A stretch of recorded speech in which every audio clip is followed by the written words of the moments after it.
Omulebi wa Tayari West ni kutangirira on program Eby'Obushubuzi izoberi ntukureba ahaku abashubuzi barakuteganisibwa bamba handikisa business zabo elizoba nakuletera omuhangu okurga omukitongole echa Uganda Registration Services Bureau kandogu nakutangariza muninga shina kubashomesa ahabyo yine kwehara waza kuhandikisa business yawe na nebyo yine kurabamu waba no gihandikisa program Eby'Obushubuzi ori kujikwisi yaho nbechi Nayebare kasitani cyane makuru hageby'obushubuzi Omakuru hageby'obushubuzi hagutukwinire rizoba bo habashubuzi habakatare akakabundire akarukuguza ebihingwa ebihereze kusharurwa borekere okwerarikirira ahabwe bizubu ebyakubasa kwemukaho okurgo myanya ebarukoramu ahabwe burofa oburukuruga na munonga ho muzakasasiro na nemufurije katubirebe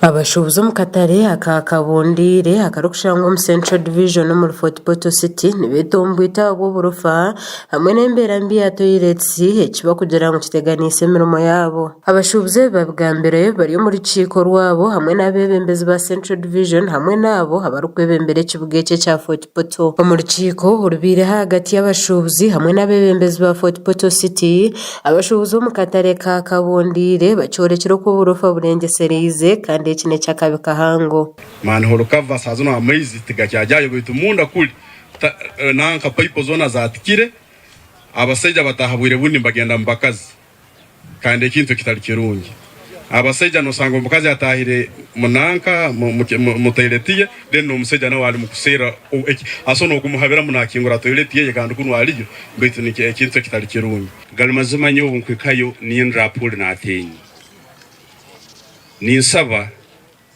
tusobora kutunga extensioni habwa bagenzi baitu abalema na bakayikuru umuntu bagumana akora ayinanko kwako bakana musubuzi nabo bagenda nabona hanyuma hateleti teka hexika ekyabasubuza abagenzi baitu abalema Steven Rubega chairman wa katare kakabundire nagira ngo bwahata bakazi n'abatongo bwire oburukurugaho kwejenera aharofa omukataraka abakazi abakusingambe hayo burwire ngaza UTI gonorrhea habwe nsonga ebyoloni bichafu tendara wa toilet says kusemera kurungi ko babaire hano atwesereka buli kironsera tendara wa toilet says ayesereka rakyo so abasemererege ku reportinga yito mu ofisi yange hakire nanye manye ngo toilet sezo buzirabazira gwire ntakaterire meya oyihirembera mbi ya toilets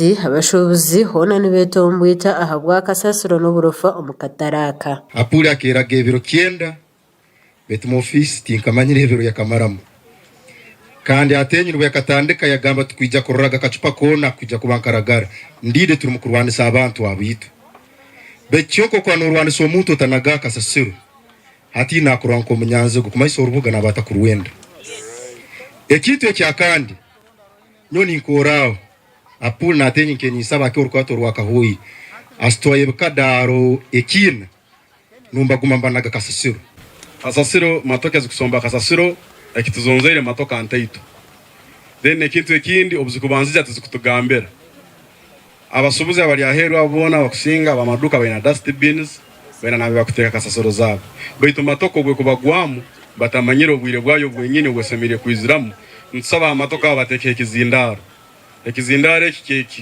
hakire kirabe mugane kibaza ngo kizire kutabara kasasiro Jerome Bintamanya ol chairman wa Central Division nagira ngo nubija kutandika kwata abantu abari kunagijira kasasiro mutawuneji ni mutuma nabagwira rubanage kasasiro hatu tuchwire muno mugwira ntu mukwata atutware rugimuhayire mu nkomo boma nuko mbayhamwe bujega no bugwagwa oli kisaida kikuru kikazi kikuru no yeto mugwiraro ngutwara kasasiro naga mu green belt ebe byona tugenda kubibayhamwe Reverend Wire Chintu Muhanga olumeya wa Fort Portal City nagira ngo bija kuteka hizoba ero buri omwara areke cyarukora hakabanza kuyonjora emboru indwa mu executive committee twamara kwikiranganiza tugenda kutunga ekiro kya okuyonjora ubugarwaitu tugenda korana na ma divisions gate tukorana na civil society organizations as twine na Toro Kingdom itwena this time around tukigenda kuba kyokusunga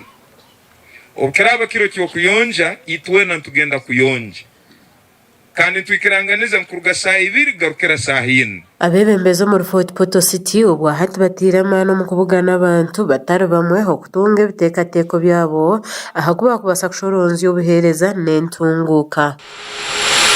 Omakuru agandi ag'ebyobushubuzi bo ab'ekitongole ekya Uganda Registration Services Bureau bakwatanise n'aba International Development Law batebekaniseho omushomo aha omurembo orwambara n'ekigendererwa ky'okwegyesa abashubuzi aha bakubasa kukora okubasa kukuza businesses zaabo nabyo katubirebe. That is our work. You don't need to if you go to Apple Farm. As you are entering there at the wall, there's some things well framed, but have small words. You and me collect that money that is going to finance government. So in a nutshell, that is our mandate. Our mandate is to mobilize revenue for this government. So if our budget is 84 trillion, our capacity now as I speak, for example, this financial year, we are only going to mobilize 40 trillion. Only 40. This financial, that's what we are going to mobilize. Next financial year, we are likely to mobilize around 44, 45 trillion. Public Procurement and Disposal of Public Assets Authority to reach to government. And we regulate procurement and disposal processes for government. At the moment, I was a procurement niche. So procurement is a process. The process yokugura ebintu government ebyokukozesa nkamataka, emotoka za stationary, kombeka ebizimbe, enguudo ezimukoreba za usimidezo na n'ebitale mukwaka streets. So we regulate how all that is done. We are hopeful that at one point we shall finance our budget 100%. So in a nutshell, that's all I can say about our mandate as far as URA is concerned. It is to mobilize this revenue and to ensure that our economy achieves the economic independence that it deserves. So that at one point we are also here and not borrowing money. And when we get this money, this is the money again that we are going to pay you, especially the businessmen. You supply with government, definitely you expect to get what? To get a payment. If you do any business with government, you will be paid.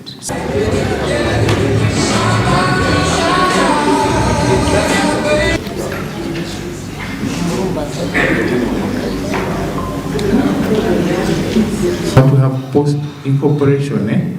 For those who have companies, or in a company, when you want to open an account in the bank,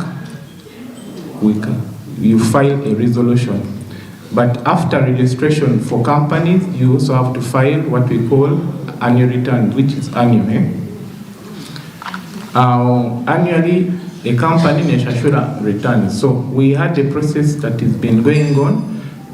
If you notice, most of you will say you registered maybe 20 years back, 7, 5, but you've not been filing returns. So you're operating with a company that is not compliant. And we have a process of that update currently going on. So Nimbashaba, for you, if you know you've registered your company and in the last 2 or 3 years you've not filed a return of URSB, Nimangu, you will say you file returns for Peter, URA. But as URSB, we say, come to us, we check. Some of you have companies that are struck off, which are actually operating, and it's normal. But you come to us at office. How many of you have heard of IFRIS? Yes, I can see hands. Now, IFRIS is a free platform that URA, of course, and government introduced to enable businesses streamline their businesses, but also to help URA in expanding the tax base. Now, some of those systems I've interacted with businessmen who have given me testimonies that, for example, it was very difficult for them to track their business records until IFRIS came, because that system will enable you to record each and every transaction in the system, and even if they wake you up at midnight, you're able to generate a report, and you know, this is how my business performed yesterday, this is how I earned. That means even if you're employing someone, you're able to monitor them, how much they are doing, how much they are able to sell, how much they have purchased. Now, there are so many businesses of the kind, so many platforms of the kind, but they are for paying for. You have to subscribe. But IFRIS is free of charge.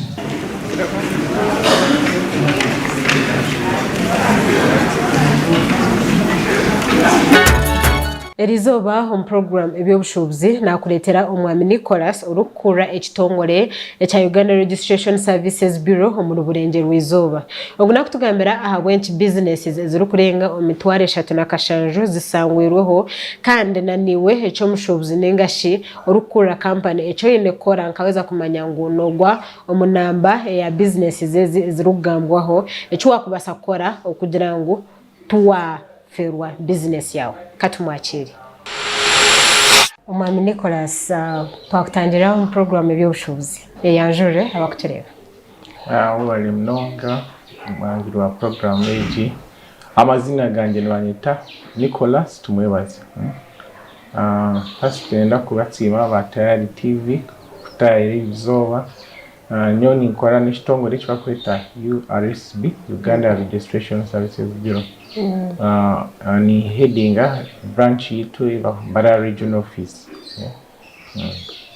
Gomuno nkora.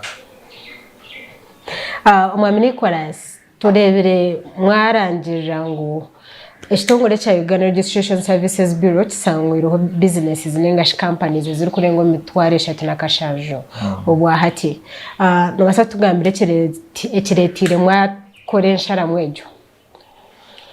Obale mnonga abuchuze echo ati URSB nk'ekitongole ebitukora ki ebitwa kumanya ntwandikisa businesses. On businesses twine bakweta business names, twine n'izindi bakweta companies. Companies is limited bakweta zine shareholders bine mugabo is business names. So kokuba o registering the company ntubantu expecting ngo wamara umwaka gumwe after the first year obeno filing ekipakweta annual return. Annual return ejo ni nokutanga ekipakweta nka update tugambire evire company yawe nobasa kushanga muchengire mugabo mwangera munije muntu nobasa kushanga mu notifyingire ba director bamwe babihaho nari muchenyire secretary wanyu nebinje bikubo mu company witweta post registration nko kwa kuzarwa umuntu nakura ushanga chengirizi inariye nara ifiro umukazi yatwara hizinare nari yangire many things happen in a lifespan.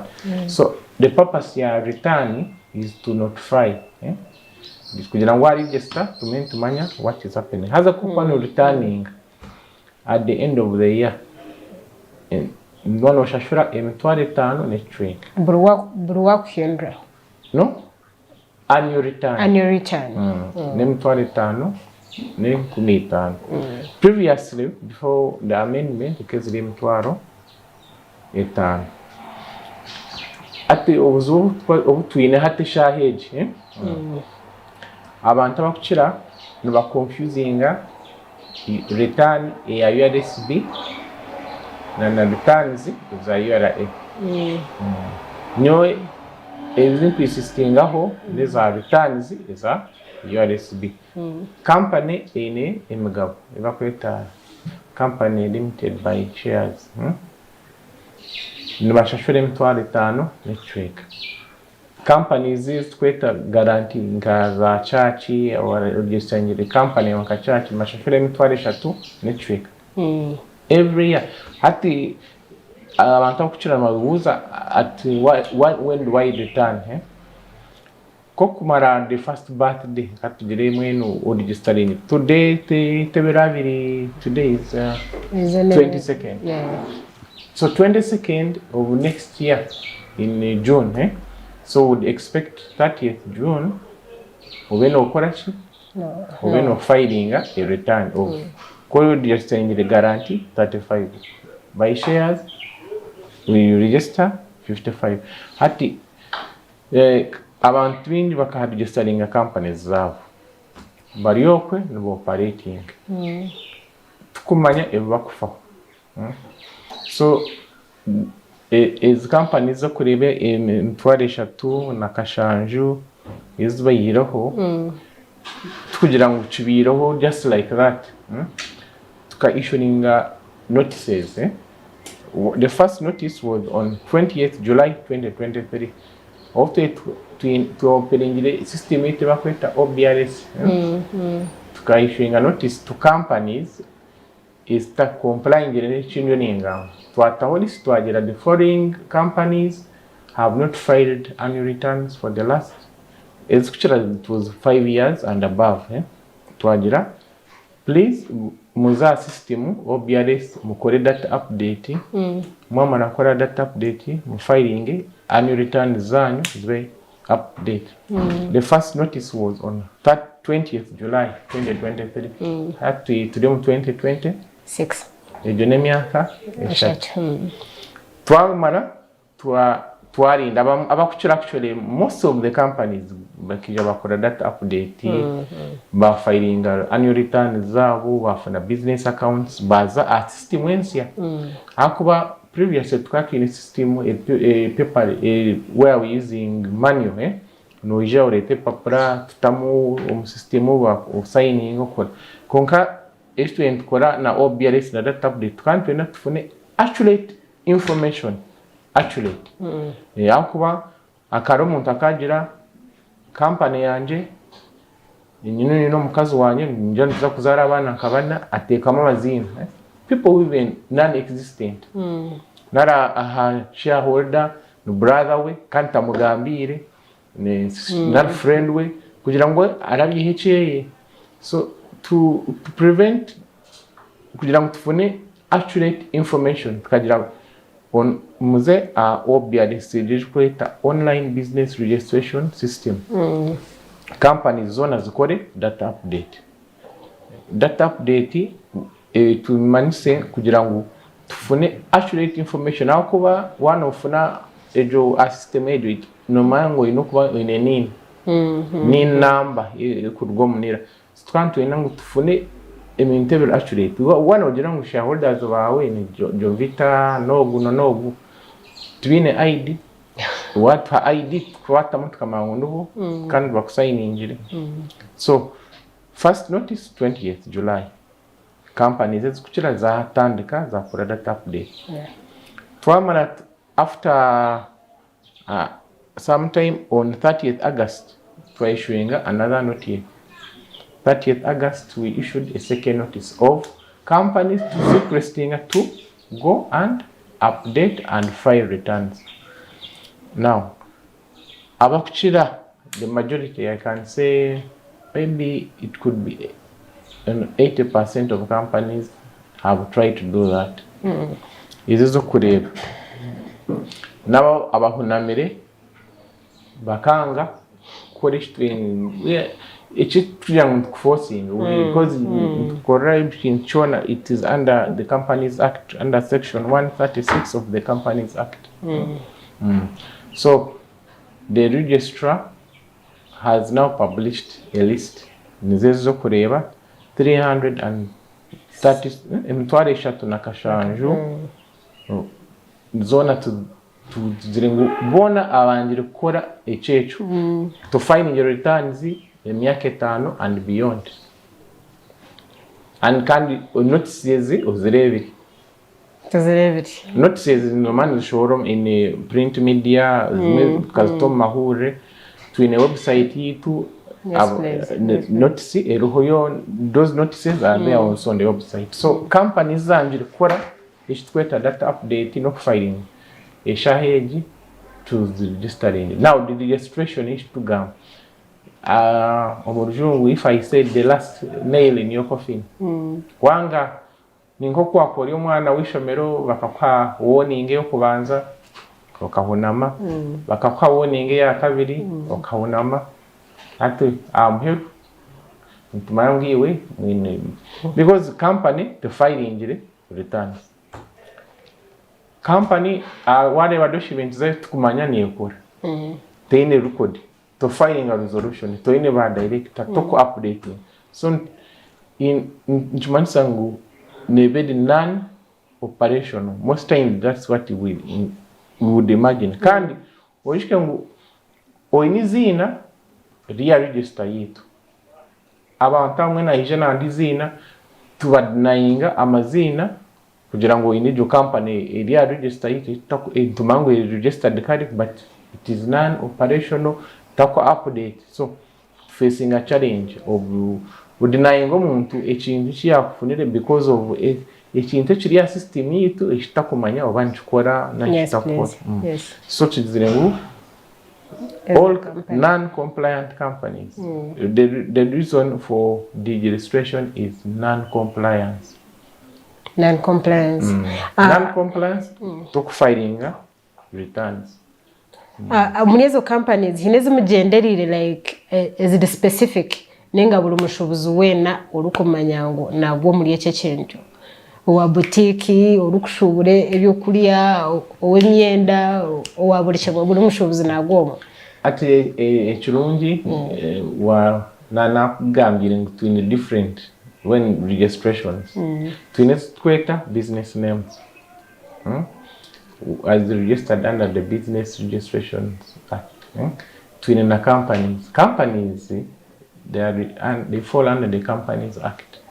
At companies nezi start business names. No omuntu ine boutique most times salon business name, kiosks, shops says retail zine business names. Abo twari mu category yitu ejo.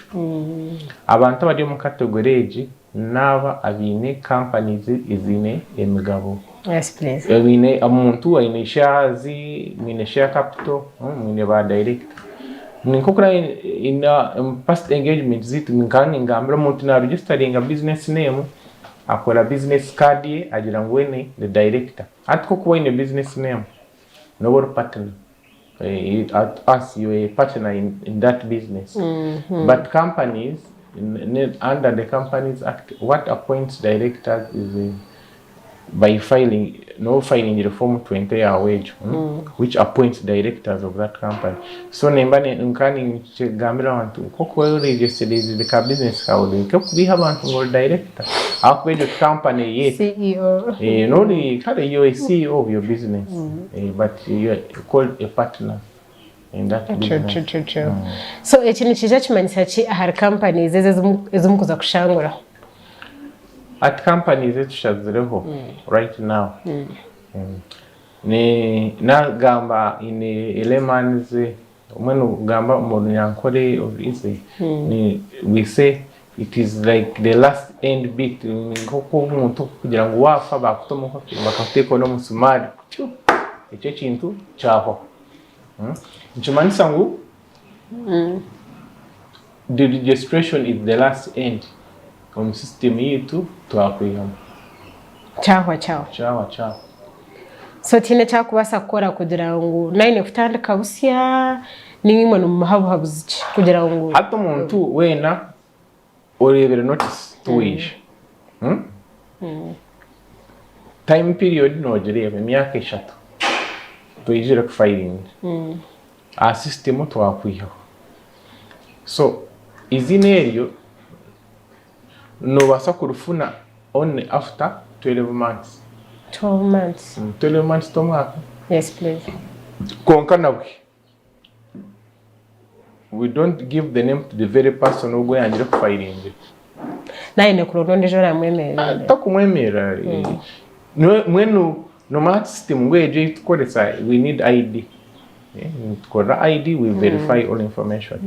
Kada hatu oremerweria bakwire iriya yakurema atona ngo kandi uregistering n'indijo nayo kureme so no shano ore muruchin chukuremere so give up the name, let another person take up the name and use it.